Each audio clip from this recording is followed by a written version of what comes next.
So good morning my dear students of class 7th. Today in this session we are going to discuss about the animal tissue and previously we have already discussed about the plant tissue and the organization labels. So in this video we are going to understand about the animal tissue. Previously I have prepared this chart that will help you to improve and to better understanding of you all. Here finally animal tissue is divided into epithelial tissue, sensory tissue, connective tissue, muscular tissue and the nerve tissue. Now we are going to discuss about them one by one.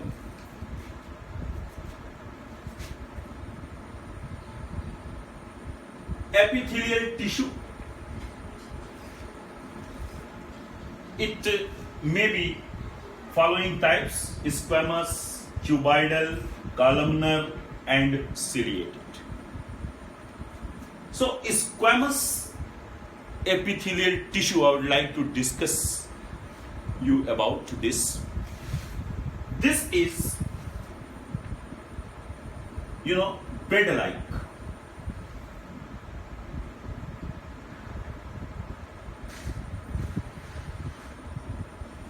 They are forming bed-like structure and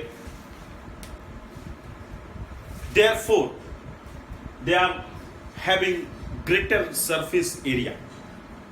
They are having greater surface area. So what will be the benefit of having a greater surface area? For the absorption of maximum oxygen.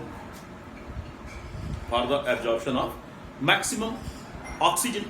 Therefore, if someone is asking you about the position of squamous epithelium, that is going to be very important, because in your examination it will be asked that what is the exact position of these tissue. Okay, so this squamous epithelium is present in the body cavity and the blood vessels. They are making roof of the blood vessels for maximum absorption of oxygen in them. Next, we are going to discuss about the cuboidal epithelial tissues. These cuboidal epithelial tissues are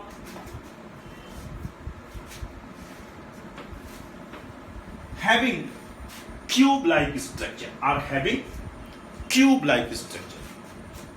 You can see cube-like structure like this. Cube-like structure. They are present on the kidney and sweat glands. I think you are knowing that by these sweat glands only we are sweating, and by this kidney we are filtering our blood, and all those waste materials are being filtered by the help of this kidney. Then columnar epithelial tissues. Columnar epithelium means they will be column-like. Like this. They will be column-like. Like a pillar. Columnar epithelial tissues, they are present in the alimentary canal. Now you can ask that what is the meaning of alimentary canal? So the digestive system which is present in our body, when we are swallowing food and how it is coming through a pipe, this is called alimentary canal. So, and the Another epithelial tissue we are going to discuss is ciliated epithelial tissue. Ciliated epithelial tissues are having small fibers at their end, at the top, you can say. Okay, so these ciliated epithelial tissues, see, cilia is a hair-like projection that is vibrating, and because of this vibration, it doesn't allow certain things to pass through it. Therefore, they are present in the nephrons.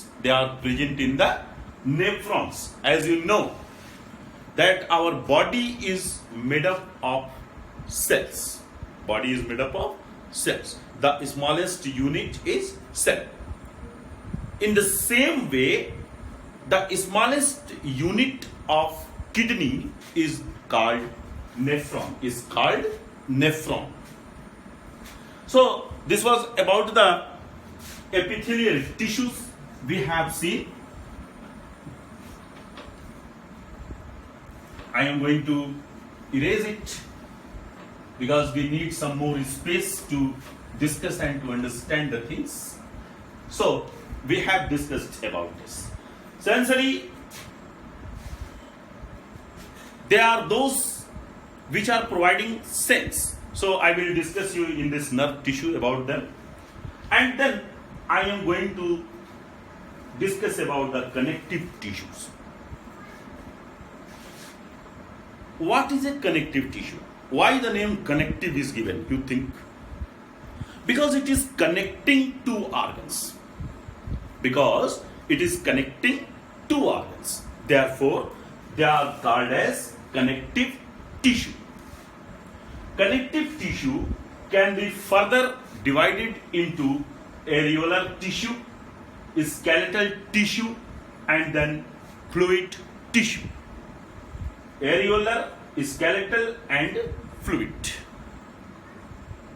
My dear students, areolar tissue is the most abundant type of tissue present in the case of animals, because it is used to combine our different parts with each together.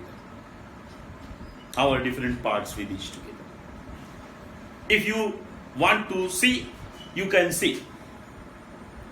This is the areolar tissue. What it is doing? Combining this one and this one finger. Therefore, they are having better communication with each together. So, areolar tissues are combining the organs. Therefore, it is coming in the order of connective tissues. Then, this areolar tissue can be further divided into adipose tissue, tendon, and ligament. Areolar tissue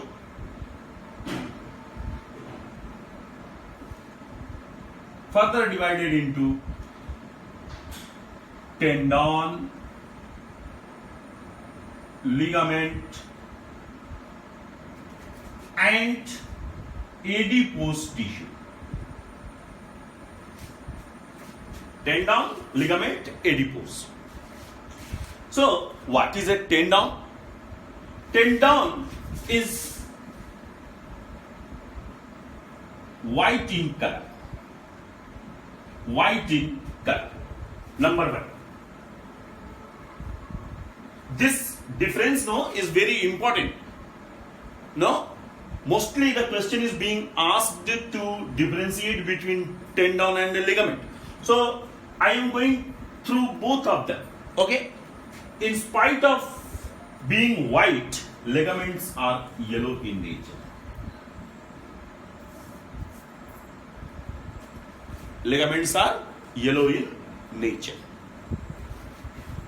Tendon are combining muscle to bone.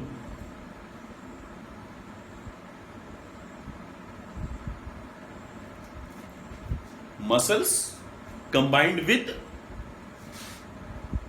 bones with the help of tendon.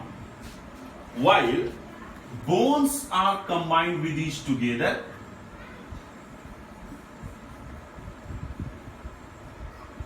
with the help of ligament. With the help of ligament. So two differences we have seen, that the tendons are white in color, joining muscles to bone. Ligaments are yellow in color, combining bone to bone. And finally, we are going to discuss about the adipose tissue.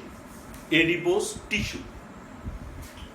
If this is the outermost part of our body,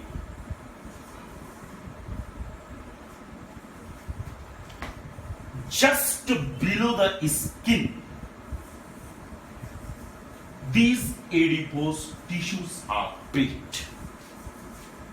These adipose tissues are very important because they are storing fat. They are storing fat. So whenever the fat is being deposited in our body, it is being stored in these adipose tissues. This particular fat protect us from heat, protect our organs from shock, and provide us energy sometimes when the carbohydrate is absent in our body.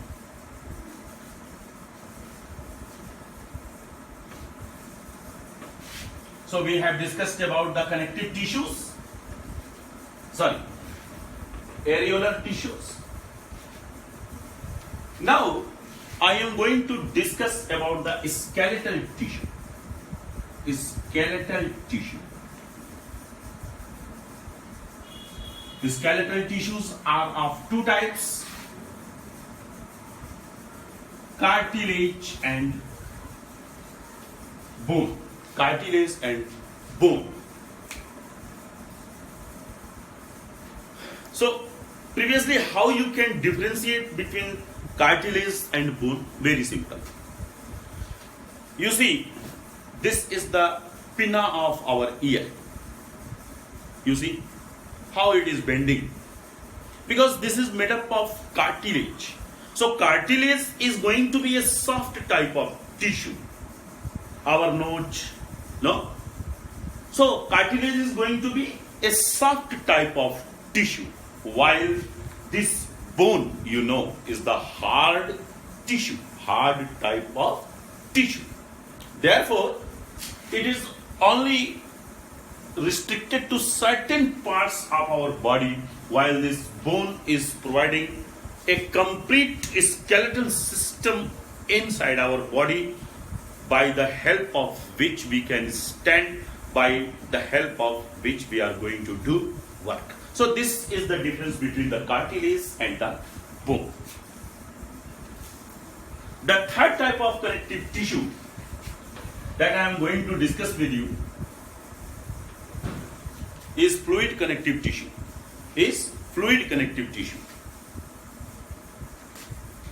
Fluid connective tissue consists blood. I told you initially that the connective tissues are connecting organs. So the blood, whenever we are eating food, we are taking oxygen.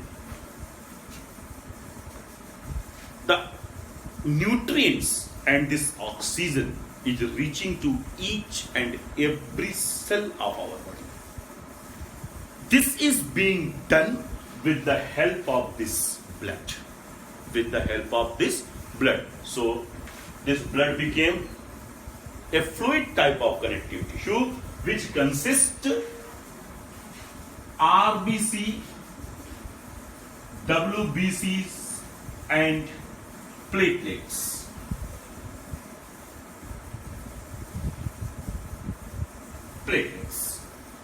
RBC means red blood corpuscles, white blood corpuscles, and platelets are plate-like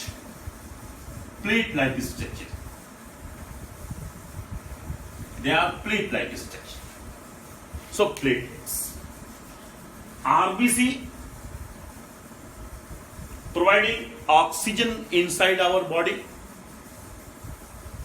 WBC providing immunity to our body. Immunity means how much resistance we are having against a disease. Immunity means how much resistance we are having against a disease. So the function of this WBC is to provide us immunity, or you can say provide resistance against the diseases. And the platelets. Platelets are providing help in clotting of blood.